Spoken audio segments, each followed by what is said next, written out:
Të hapësh një shkollë do të thotë të mbyllësh një burg. Këtë e dëshmuan shumë shtëpi që u shndërruan në shkolla atëherë kur stuhit qenë të egra. Ishin vite të tëra dhe rruga drejt dijes shpesh edhe paguhej me jetë. Shtëpia e Mehmet Aliut 9 vite ka mbajtur emrin Shkolla e Mesme Sami Frashëri. Arsyeja më e shpejtë e tij është kam pasur ku të banoj.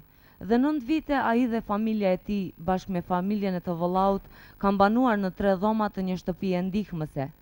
Unë kam kryer obligimin tim, thot Mehmet Aliu. Una më e madhe ka qenë e prindve, cilët fëmin, kur e ka nisë me qenë në shkollë, sukun i sigurt e ka nisë për shkollë, e se ka ditë që i kthehet në shtëpi. Domethënë ajo ka qenë për mua më e vështirë se vendimi jam me lëshuar shtëpinë. Prandaj si profesor kur i nisë marrë në shkollë, nuk e ka ditë që mund të kthehet në shtëpi, se çush e din tonë që ky popull ka qenë situata e rrezikshme. Janë një sër kujtimesh që ngacmojnë emocione, janë të hidhura dhe të ëmbla. Megjithatë, ai mbi të gjitha vë punën e mosimdhënësve dhe brengën e prindërve, edhe pse bashkë me ta, ai ka përjetuar maltretime si fizike, ashtu edhe psikike.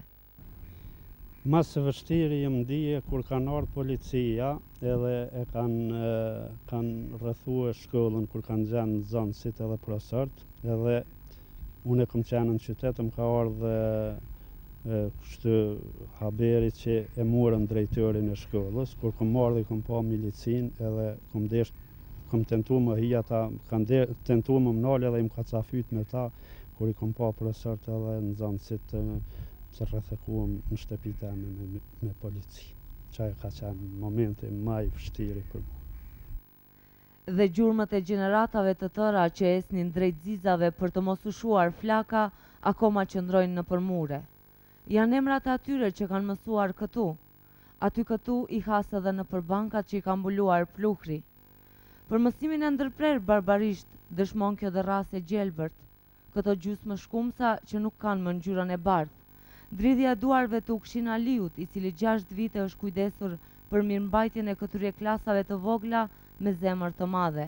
Dhe nxënësit e kësaj shkolle, shumica nga të cilët tani kanë rrugën e vet të jetës, nuk e kanë harruar këtë çerdhe që u ofroi ngrohtësi dhe shtek për të mos ngecur. As pronarin e kësaj shtëpie nuk e kanë harruar. Kanë ardhur shumë nxënësi, po më merr mendja gjithë nxënësit që ka qenë numër i pacaktuar, por mas shumë ti që më ka prek kur ka ardhur një vajzë me do gazetar anglez, edhe kur kom hi e kom pa ato ty qajt, ajo mas shumë ti më ka prek.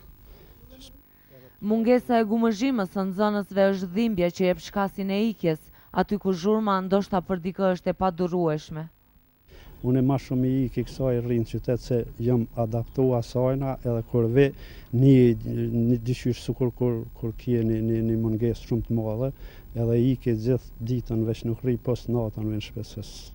Kujtimet bloz të një dekade duhet të mbesin të paprekura për të qenë udhërrëfyese të gjeneratave të reja.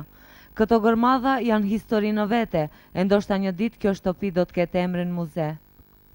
Edhe kështu që u dhonë pëlqimi për konservimin e këtij objektit, janë bo nxjerr dokumentacioni, u dalë nëpërmes mjeteve të informimit, të shtypit e krejt se po bëhet, po për çka s'u bë deri më sot nuk e di, edhe pse mua më ka brengos që treshurat atmosferike në zonën vitin e kaluam dimri në zonë kështu të shpluam, po si duket edhe tash do të nxenë u sot asaj dite nuk kam përgjigje, atë të bojnë konservimin apo do të lojnë me bone mos masisht aty kush e ka fajnë nuk e di, veç ma merr mendja që kjo nuk u dasht mu vazhgit ka shumë. Se mua tash ndoshta qytetarët ose populli i kësaj one mendojnë që është pengesë atë unë mas e kanë pa nëpërmes mjeteve të informimit e televizionit e që po bëhet, e s'u bë mendojnë, por kjo nuk ka prej meje, po është prej moskujdesis tyne, nuk e di kush e ka fajnë atë. Ndërsa pretenduesit për udhëheqësinë komunale i pret edhe kjo sfidë. Të përbuzësh, të injorosh apo të harrosh këtë mure, do të thotë të harrosh, të injorosh dhe të përbuzësh gjenerata që dje fituan në brendësinë e saj. Çajo shpresë na man, çajo shpresë na ka shtin luftë, çajo shpresë na ka pru drejt që na do të vim një ditë cili do të vjen dikush më na udhëheq, cili ka më interesu për të mirat e këtij populli, një ndër to është edhe kjo. Megjithatë, lumturia është mbi të gjitha dhe ajo ekziston. Duhet ta dinë rinia që çdo të mirë që e bën, ajo e përcjellton jetën.